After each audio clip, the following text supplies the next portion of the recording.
Folks, Gene Basler here, Houston, Texas, September 10th, 2010. We're in the middle of doing root collar excavations and root invigoration procedures on 2 live oaks. Now, what's interesting about these 2 trees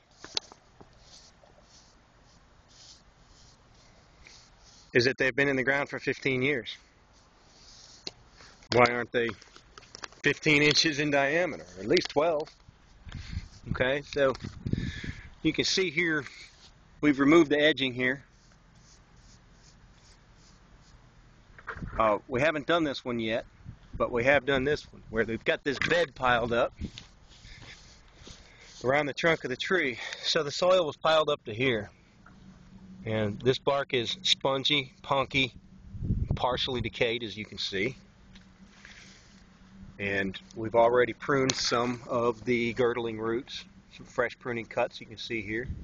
The technicians are still dealing with fire ants that live at the base of every one of these volcano mulched trees. You can also see that we extended the bed out. What do you say, fellas? 5 radial feet. So we've got about a 10 foot diameter bed for this tree, and about a 10-foot diameter bed for this tree.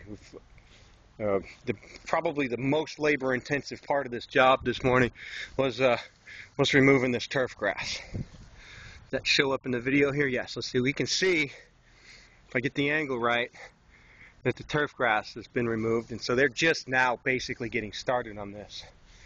How deep were you guys able to penetrate when you were doing your 6 to 8 inches? Okay. You don't think you were able to get like 10?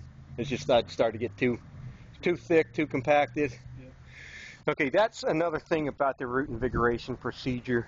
When we can work large amounts of manure compost into the first 8 inches, building up the soil biology, it's fairly quickly. It's a matter of months, not years, before that organic matter begins to penetrate. The earthworms come, the soil biology starts building up immediately upon completion of a job like this. And below that 8 inches, which is about the practical limitation on what we can penetrate when we're doing this procedure, that organic matter and soil porosity starts to become more friable even at greater depths than that. And so what we're really doing is improving the internal percolation on this as well.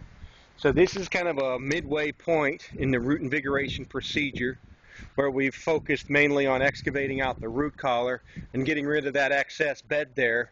And now we're prepared to take it the next step, which is working in the organic matter, the manure compost.